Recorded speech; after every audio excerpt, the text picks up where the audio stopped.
Same kind of question I asked KG. LeBron James' comments were blank. Inappropriate, whiny, all the above.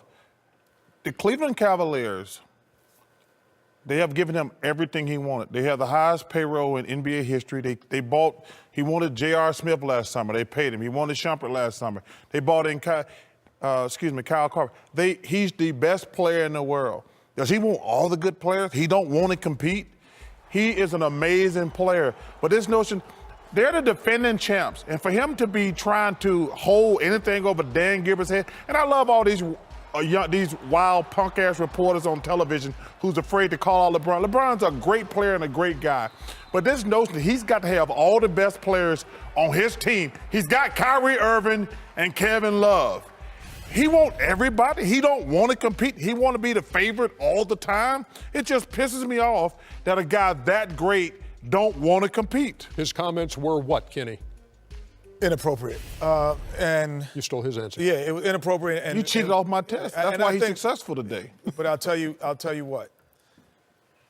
Everyone has a perspective. This is our perspective. But we can't understand your perspective when you are the best player in the world. We can't understand your perspective when you have 2 All-Stars. We just can't understand it. So it's like the guy who says, well, I got a Lamborghini, I got a Bentley and a Ferrari, but I need an everyday car, man, to get. We can't understand that perspective, man. I'm sorry. You have 3 of the best cars in the world. So, and you need an everyday Chevy to get you around, a U-Haul, things around. We can't have sympathy for you. You could have that perspective, but we can give you no sympathy when you are LeBron James, the best player in the world, with all of those tools, top-heavy tools. We cannot have any sympathy. That's my understanding of it. Shaq. His comments were inappropriate, but Chuck, don't ever say LeBron doesn't want to compete. Does he need all the good players on this team to win? Yes. It's inappropriate because I think in a professional manner he could have went upstairs. They have great history, they have some bad history, but the history was rekindled. He should have went upstairs. But you don't think there's something wrong with even wanting more? No, let me like finish. from where you are now. You don't think that there is something fundamentally wrong. Something fundamentally like with wrong. saying that he wants more. You played for a team that had Big Four. You forgot about that? You, Akeem, Scotty. First of all, it doesn't matter. That wasn't even close. It doesn't matter. No, it's not even close. It doesn't matter. We were all old men way past our prime. It doesn't This guy matter. just won the championship. He got a young Kyrie Irving and a terrific Kevin Love. And but it takes more than that to win the championship. They just won the championship. What do you mean it takes more? Okay. They just won the championship. First of all, you know nothing about going back to back. I do, and Kenny do. Listen. Teams are coming at his head. They need more. They need a big shot Bob. They need a guy like Kenny Smith. They need a playmaker like LeBron said. It's only inappropriate because he went to the media. He should have went to Dan Gilbert and said, hey, I need help, boom, boom, boom. And they should have had a private conversation. But don't ever say LeBron don't want to compete. Hey, listen, he says he needs help. Listen, he's the best player in the world. He's got plenty of help. Why don't he take he's looking at, don't you think, looking at Golden State and saying, boy, they added Kevin Durant. But that's none of his business, Ernie. I know, but don't you think you want to be the GM for every team in the league now? I'm just saying, don't you think that provides his view of where Cleveland is and their chances of repeating? Cleveland's done everything. Ernie, they got the highest payroll in the league. They don't have any tradable parts. I'm just trying to say why LeBron might be looking at that as saying, Kenny, go ahead. He says, we're not as good, and they're better than they were. He doesn't have that right because what Kevin Durant did was not ordinary.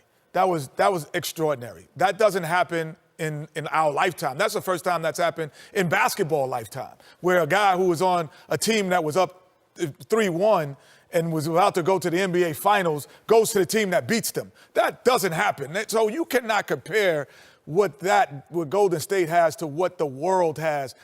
LeBron James, regardless, is the best player in the world, the most difficult player to guard at this stage of his career. But he has a we right cannot have any sympathy for you. And Aaron, we can't understand your perspective. Let me say one thing. That's too. all. Looking for your We're not saying that right or wrong. Let me tell you something, Ernie. But when you announce it to the media, you are looking for. First of all, we don't even know what's going to happen in the finals. But if LeBron James is able to beat the Golden State Warriors or the San Antonio Spurs, his legacy is going to grow through the roof. But this notion, listen, the Cleveland Cavaliers have the highest payroll in the NBA. I'm granting you that. I understand that. But Ernie, wait, Ernie, this ain't like a 7-Eleven. You can just go in and buy anything. They're trying to make trades. They got lucky getting Kyle Korver. Like, Kyle Korver's a good player. They gave up Mike Dunleavy, who wasn't even playing. But they say, like, you can just say, hey, let me go get this player here, there. They got the highest payroll in the league. They paying $40, $50 million in luxury. If they were under the cap, he might have a point. But when you're the highest paid team in the NBA. By far. You don't have a leg to stand on when you make that comment. Now, you could say, we need to make our young guys who are here, we need to get them ready quicker and figure out a way, because you have no movable income and movable parts because you are the highest paid team. You did everything that you could do. You spent the most. And that's why I said he should have had that conversation with Dan Gilbert instead of going to the meeting. Okay. And that's the only problem we have with it, Shaq. No, you're saying he don't want to compete. Do he want to have the best player? Yeah, he want to have the best player. We all want the best players. But he's the defending NBA champion. And they act like they don't have a chance. They have a chance. He's the best player in the world. That's okay, and they need better players. Wanted to enjoy competition and loving to play the game. With the Charles Barkley comments in mind at all? What was the comments? On Thursday night, he said that if you were asking to play with other players on your side, that would mean that he doesn't want to compete. Wow.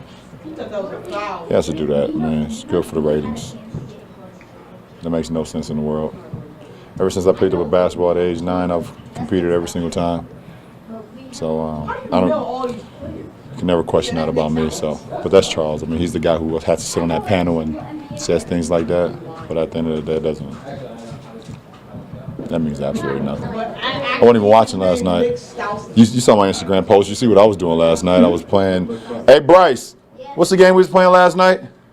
With the thing in your Speak Out. Speak Out. Yeah, that's what we was doing. I wasn't watching no damn TNT. Let me say darn. I got a call from the NBA about cursing last time, so I apologize for that word. It's been a tough January, and you've talked about it, everybody's talked about it, but can going through something like this at this point? I think it's great. Season, you do? I'm sorry to cut you off, but I think it's great. I mean, listen, man, at the end of the day, the road to a championship or the road to success shouldn't be a bed of roses. You know, it's never been my road. I don't think I should even expect anything different.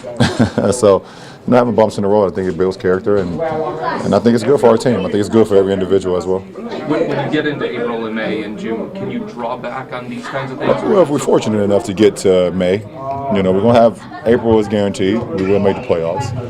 If we can get, if we can play well in the first round and possibly make it to May, but that's not guaranteed. So, what we can do control right now is how we continue to improve every day. And, if we do that, we'll be fine.